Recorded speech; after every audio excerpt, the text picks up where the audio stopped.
Amanda McCormick, a senior at Florida State in Tallahassee, can tell you all about it. She's deep in debt. I go to Florida State University, 4th year, creative writing and sociology major. I completely support myself, so I came into college without any money. I didn't have a job. Financial aid didn't exactly cut it as far as bills are concerned, so nowhere else to turn. I finally got my first credit card, which was a $2,000 credit limit. Actually has Florida State decor on it. They sent it to me in the mail. I activated it in 45 seconds. Spend money on it 20 minutes later. Things I spent the $2,000 on. Food, transportation, rent for my student dorm, books, just bare necessities that I need to be a successful student in college. At this point, I was using the credit to help me survive.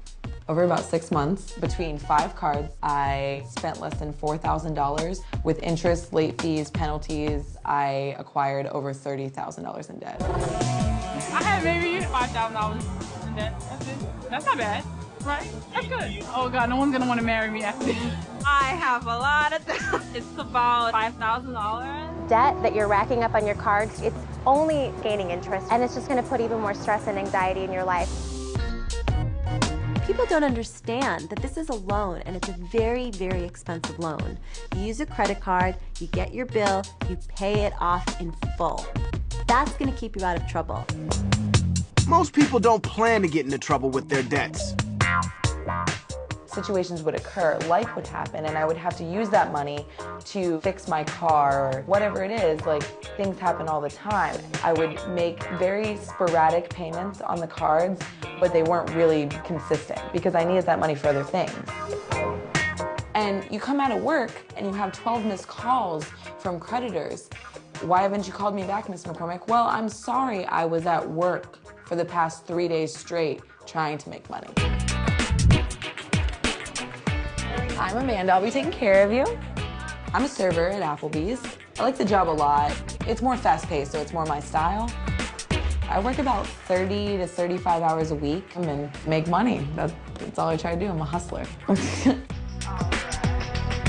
This is pretty much my only source of income besides grants and scholarships that I've gotten through school. Amanda's situation is not that unusual. Most young people use credit cards, so it's important to pick the right one. When you're comparing credit card offers, you want to get the lowest interest rate possible, and you don't want to pay annual fees. But when you get a card, you might find yourself slapped with all kinds of fees that you never expected.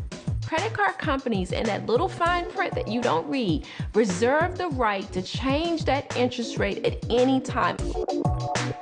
Given the pitfalls of credit cards, it's no surprise that some experts advise young people to avoid using them altogether. There was a study out of MIT that showed that when you use credit, you tend to spend anywhere from 30% to 100% more than if you use cash. If you can, starting out in your life, avoid using credit. It is a trap, it is a game you cannot win. For the big things, put it on the credit card, but you better darn well be able to pay it off that next month. Even if you pay just $10 more than the minimum monthly payment, you could significantly reduce the number of years you're paying it back and the amount of interest you're paying back. If you're having problems paying off your credit card, don't panic. There's lots of help available.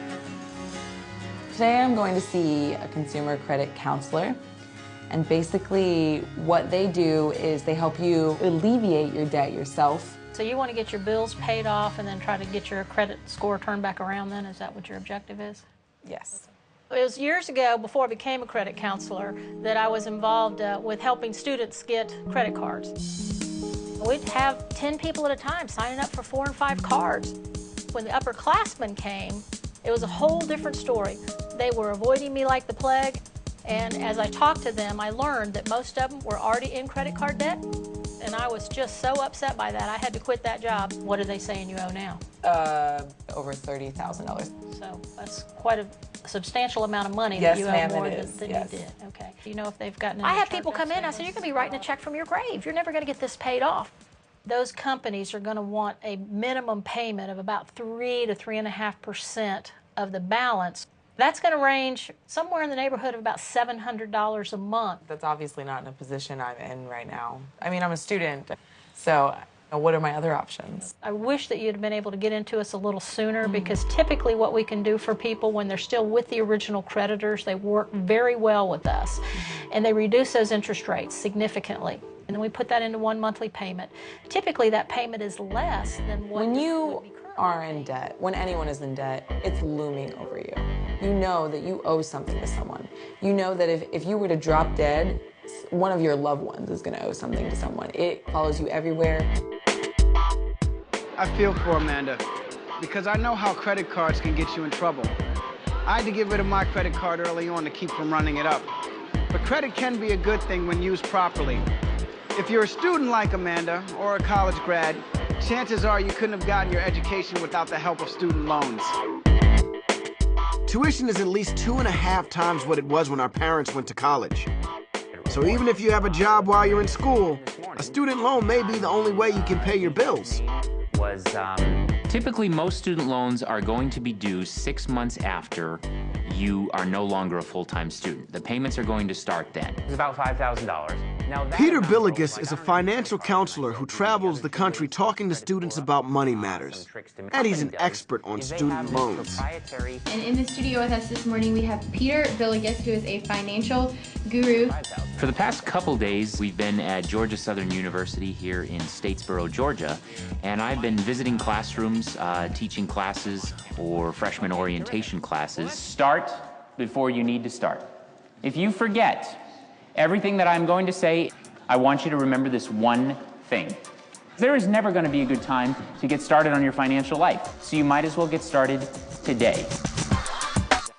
Peter spends a lot of time during his campus visits counseling students one-on-one. Doing, if anything. Most students Peter meets have questions about their student loans. Always done a good job. Do you know if you were able to get subsidized loans or unsubsidized? I actually have a mixture of both. Okay. So subsidized student loans are those loans where the government is paying the interest while you are in school. An unsubsidized loan is when the payments are deferred, but the interest still keeps accruing.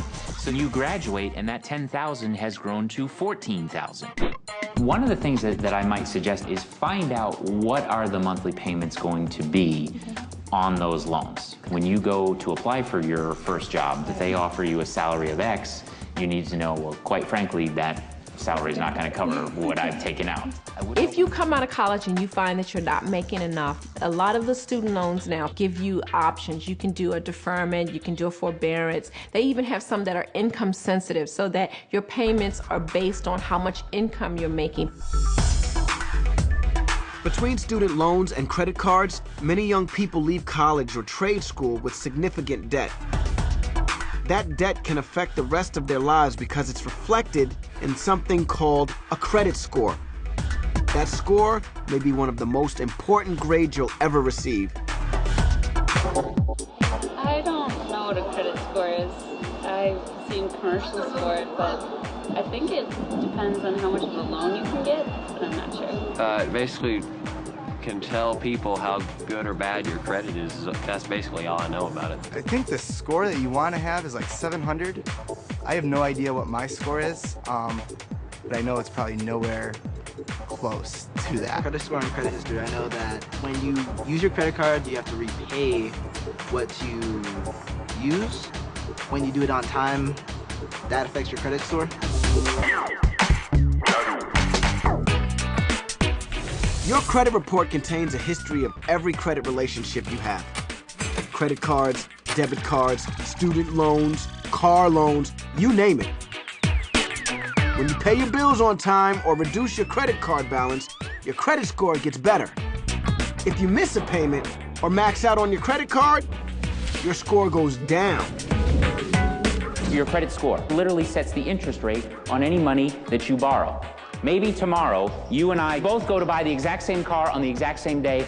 Because of my terrible credit score, I will pay $7,000 more in interest to buy that car than he will, simply because of this one number. One of the best things that you can do is to check that credit report every year for the rest of your life.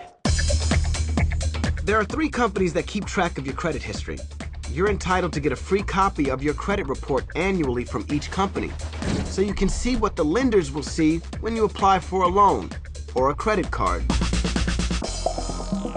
If you decide to use a credit card, remember to compare offers carefully.